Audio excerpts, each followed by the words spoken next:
these subpoenas are coming from the Southern District of New York to the inaugural committee. What do you think of that? I've always thought that that was the bigger problem for two reasons. One, because the Southern District of New York has no restrictions on their purview. Right? Bob Mueller has a task. It's Russian interference and potential collusion in the 2016 election. Southern District of New York is whatever the heck you want. And so, particularly if you find stuff. That's right. And if you've got Michael Cohen, the president's former lawyer, as a tour guide, that means you could go anywhere. Wow. And he should know. He's should know. Yeah.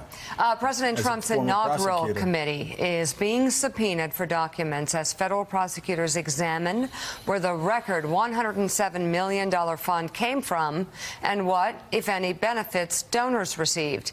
ABC News and the New York Times were first to report on Monday's order from the Southern District of New York, while the Wall Street Journal, which broke the news of a criminal investigation into the committee in December, was able to view a copy. According to the Journal, the subpoena requests documents related to the committee's donors and spending, including communications about payments made directly by donors to vendors, which would flout disclosure rules. Federal prosecutors are also seeking documents related to a Los Angeles financier who gave $900,000 to the committee through his private equity firm and once registered as a foreign agent working on behalf of the Sri Lankan government. Federal law prohibits foreign contributions to inaugural funds. A spokesperson for the Presidential Inaugural Committee said last night, "We have just received a subpoena for documents. While we are still reviewing the subpoena, it is our intention to cooperate with the inquiry." Joining us now, staff writer for The Atlantic, covering national security and the intelligence community, Natasha Bertrand. She's also an NBC News and MSNBC contributor. Jane asked before the segment, what are we talking about? I said, Natasha's here. Yeah. So we've got to be talking about Russia. But first, Michael, I want to go to you. Let's add a little texture to this. You, among others, have noted that during the inauguration, you would keep bumping into Russians. Bumping into Russians. It was pro-Russian Ukrainians. It was the weirdest thing. It was bizarre. Did you stop and go, what's this about? Well, it was just a little bit much. I remember going to one particular ball, and I literally had a conversation with the 4 Russians, and they were like, "Oh, let's do business." I was like, "Okay." That is hilarious. That's the and so now it's come full circle, and it all makes sense. I questioned why we were changing the platform to take this sort of, pro-Russian stance on the Ukraine. I was wondering, having this conversation with party officials. So, what's going on and who are all these people, Yeah. Well, they're right there. They're right there, and it was in plain sight. And Natasha, that's what you said as well. In plain sight. Didn't try to hide it. Right. So much of this has just, unfolded out in the open, where if this had happened, in secret, if leaked emails had been produced, it'd be a huge scandal. But we've become so desensitized, as Miko was saying, to all of the scandals surrounding this presidency that it really doesn't seem very surprising anymore. And your point about the Russians is interesting, because it's not even just the Russians now that are at issue, especially with regard to the inaugural committee. It's also the Emiratis, the Saudis, the Qataris. These are all things that are under investigation by Mueller and by now the Southern District.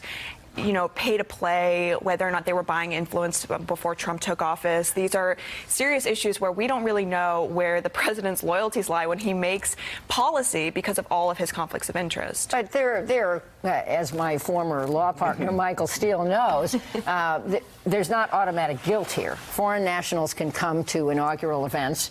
American nationals who register as foreign agents can give money to political parties and inaugural events.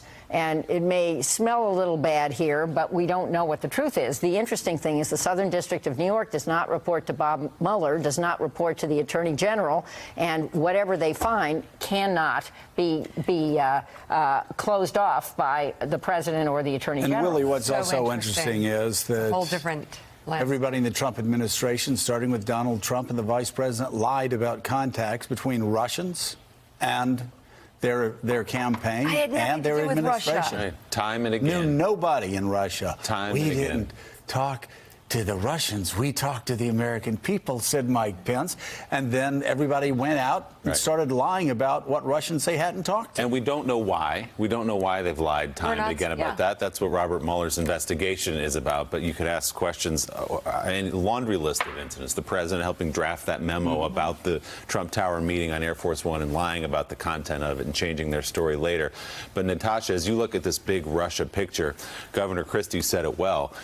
The Southern District is not just looking at Russia. This opens up President Trump's life. It opens up his businesses and his families and the inauguration and everything that surrounds him, and the tax returns. Yeah, and now for once there's actually oversight in Congress, so that's another area that he's going to have to worry about moving forward. But you know, if you just go through it, it's the inaugural committee, it's the foundation, it's the organization, it's his campaign. I mean, they're all under investigation. He's being investigated at pretty much every angle. And I think that what we have to remember also is that Mueller and the Southern District have cooperating witnesses for virtually all of these angles. They have Sam Patton, who lied about, registering as a foreign agent, and he actually donated illegally to the inaugural fund because he tried to get a ticket for a Ukrainian and hid it. You have Rick Gates, of course, who was very involved in the inaugural committee, who now is cooperating with prosecutors. You have Paul Manafort, who may or may not be still cooperating. His sentencing date was just moved back. But, the fact of the matter is they just subpoenaed the documents, but they have all of these people now who have been cooperating and who are able to back this up with facts about what happened at the time. And that's going to be really, really key. And I think the president should be concerned about the number of people who have flipped on him. What about Tom Barrack? Should he be concerned? Yeah, I mean, Tom Barrack, of course, has denied any wrongdoing over the last year, but he has been interviewed by Mueller. It's unclear whether or not he's been cooperating with that investigation beyond just that one interview. But he's certainly of interest because he was very good friends with Paul Manafort, of course, and had a key role in the inaugural committee. Wow. And on that real quick point about the money is, remember back at that time, Trump was having a problem kind of raising some of the cash for that inauguration. So it'll be interesting to see whether or not some of those outside influences help cover some of that shortfall in the front end when they were trying to raise money, as most inaugural committees do.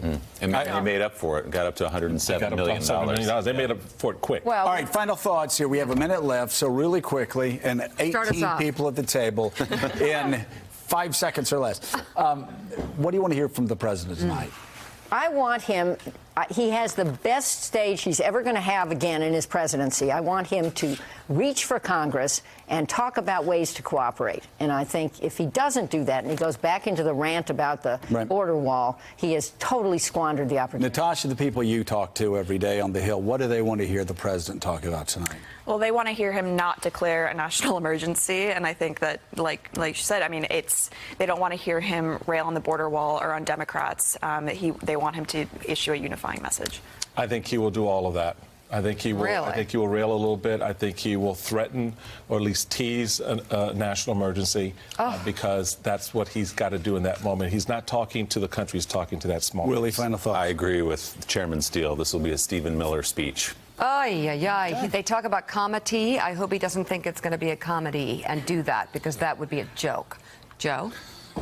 Let's just leave it there. That does it for us this morning. Stephanie Ruhle picks up the coverage right now.